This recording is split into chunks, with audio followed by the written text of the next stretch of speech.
In the first part of this lesson, we have seen that Crater's categorization of earthen building techniques is very useful to correctly understand their main features, chaîne opératoire, and related tools. With this in mind, we can properly identify them in the archaeological remains. Identification is the first step, but for an archaeologist it is also very important to move forward to the second step, the historicization of the building techniques, by replacing them in their historical context. To do so, I will summarize some results from Clément de Chazel's research. Clément de Chazel is a French historian and archaeologist who has devoted her career to the study of earthen building techniques and their developments over the time in France and Europe.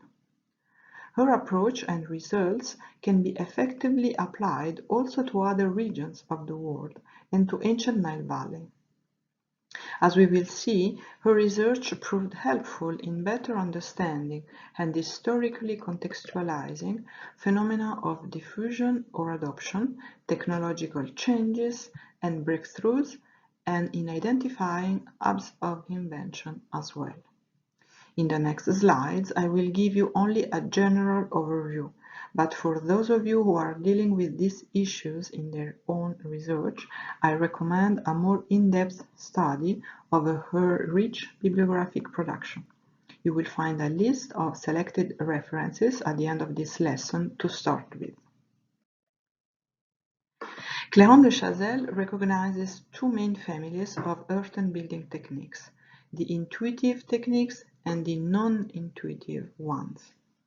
Intuitive techniques, as their very name makes explicit, do not need any advanced technical know-how.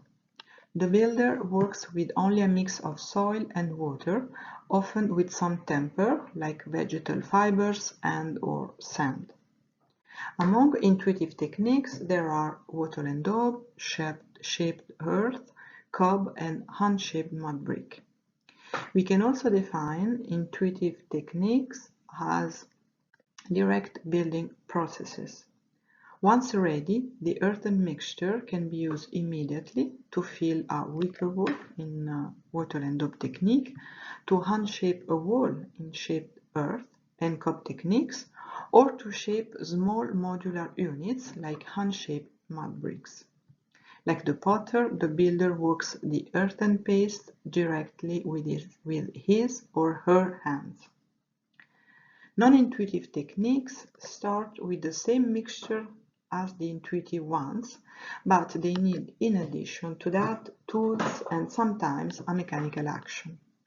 This is the case, for example, for molded mudbricks, whose production requires a wooden mold. We have also seen in the first part of the lesson that in ram earth technique, a wooden formwork, a rammer, and a mechanical action are necessary to compact the earth. For these reasons, these techniques can also be defined as indirect building processes. In the emergence and development of earthen building techniques, Clément de Chazel recognizes some trends and rules which also apply to the Nile Valley.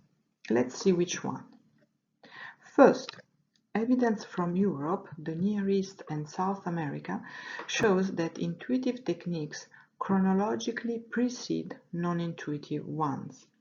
This means, for example, that techniques such as cob and wattle and daub appear in early stages of ancient architectures, while molded mud bricks are used in subsequent stages. This is the case of cob in ancient Nubia, recorded in archaeological context since the pre-Kerma period at the end of the 4th millennium BCE. Furthermore, evidence from the Near East seems to point out that shaping walls in cob technique could have led to the first hand-shaped mud bricks. As a matter of fact, piling up earth lumps could have slowly evolved into a more standardized production of hand-shaped bricks. This caused a technological change as well, with the introduction of earthen mortar to bind the mud bricks. In a further stage of development, hand-shaped mudbrick production can sometimes evolve into molded mudbricks. However, it is important to point out that the emergence of a new building technique is usually the result of a slow development lasting several centuries or millennia.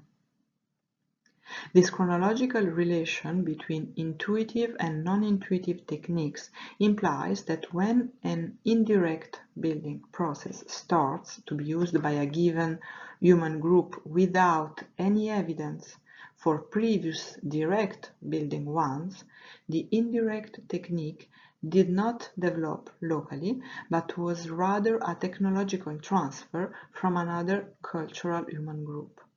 We will see in the next slide that this is the case with the emergence of molded mud brick in ancient Nubia.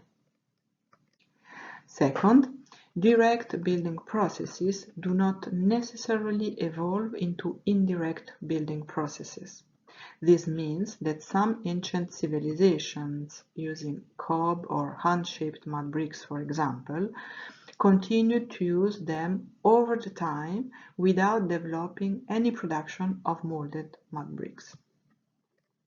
Finally, there is no systematic replacement of one technique by another. Several building techniques may coexist at the same time. This is the case, for example, for mud brick and cob in Sudan, which have both been and still are used at the same time.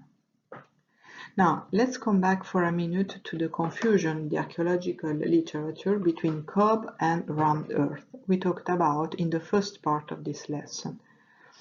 We have already highlighted the differences between these two techniques concerning the kind of soil used and the chaîne opératoire.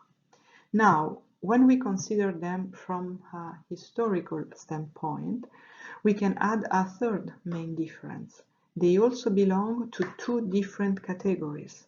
Cob is an intuitive technique, while rammed earth is a non-intuitive one. As far as molded bricks are concerned, it is now clear that in a given architectural tradition, hand-shaped mud bricks always precede molded ones, even if hand-shaped bricks do not evolve systematically into molded bricks. This is a very essential point in the study of ancient Nubian earthen architecture. As a matter of fact, cob, along with wood and vegetal fibers, had been used as a building material since the mid-4th millennium BCE, whilst up to now no evidence for hand-shaped brick is known from Sudan.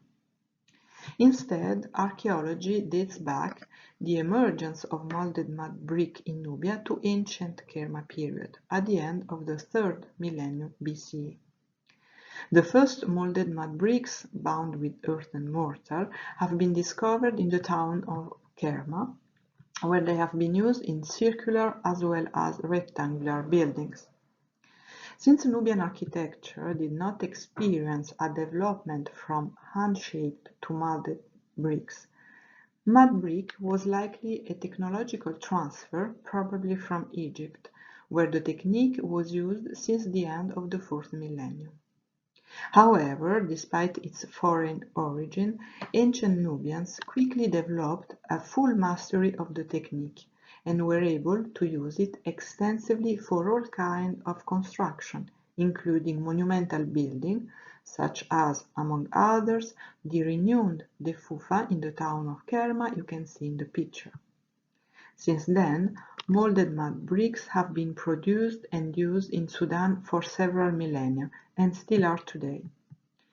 Using Clément de Chazelle's words, we can therefore say that molded mud brick technology was totally adopted by Nubian builders. As a matter of fact, as she has pointed out, when a borrowed process is totally adopted, it turns out that its use lasts for a very long time. Conversely, if it has been imposed for economic or ideological reasons, as was the case with the Roman techniques and mudbrick in particular in some regions of France, it will eventually be abandoned and ancestral building practices will reappear. This was not the case for molded mudbricks in ancient Sudan, where since their emergence they had been used and still are along with the indigenous and ancestral cob technique. I would also like to stress that the adoption of mudbrick technology by the inhabitants of Kerma at the end of the ancient Kerma period is consistent with a trend that has been observed elsewhere in Egypt, in ancient Near East, in the Aegean world, and in the pre-Columbian Peru. The emergence of mudbrick architecture usually coincides with periods of increasing social organization and urban development. It is often linked to a strong and centralized power. Also in Nubia, the new building technique was adopted at a time when the Kerman urban society was becoming more complex and organized, and therefore needed more standardized building materials and processes. Archaeological research on both these techniques, cob and molded mud bricks, needs further developments in the knowledge of their production processes and related technical gestures in ancient Nubia. As far as molded mud bricks are concerned, within the framework of the Nile Valley project, I have been working on ancient mud brick productions through the study of manufacturing marks. We will see in the third part of this lesson how valuable this approach can be in identifying technical gestures, characterizing production processes, and in the future, possibly recognizing regional and/or cultural peculiarities.